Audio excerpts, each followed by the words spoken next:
Hi everyone. చాలా రోజుల gap తర్వాత అయితే మళ్ళీ నేను బ్లాగ్స్ అయితే స్టార్ట్ చేశాను. యాక్చువల్లీ నేను ఇన్ని రోజులుగా హాస్పిటల్‌లో అయితే ఉన్నాను. అండ్ మెడిసిన్స్ ఇదంతా ఉంది. సో, నా బాడీలో అయితే చాలా చేంజ్ అయితే వచ్చేసింది. నేను 8 కేజెస్ వరకు లాస్ అయిపోయా.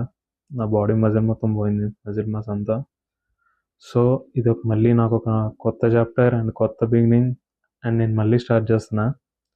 అండ్ వన్ మోర్ థింగ్ ఏంటంటే, నేను ఎవ్రీ డే ఒక శ్లోకం అయితే చెప్దాం అనుకుంటున్నా భగవద్గీత నుంచి. ఎందుకంటే ఇన్ని డేస్ అండ్ ఇంత గ్యాప్ తర్వాత నేను కొన్ని థింగ్స్ అయితే నేర్చుకున్నా. సో, ఇదే నాకొక మంచి చేంజ్‌లా అనిపించింది. So, I'm starting this. Dhritarashtra ఉవాచ ధర్మక్షేత్రే కురుక్షేత్రే సమావేతయుయుత్సాహ మమాకాః పాండవచ్చేవ కిమకుర్వాత సంజయాః. ఈ శ్లోకం యొక్క మీనింగ్ ఏంటంటే, మనం లైఫ్‌లో చాలామందిని మీట్ అవుతాం.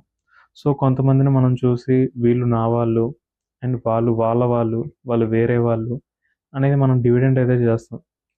సో, దీని యొక్క మీనింగ్ ఏంటంటే, మనం అందరినీ ఈక్వల్‌గా చూడాలి అండ్ సమానంగా చూడాలి.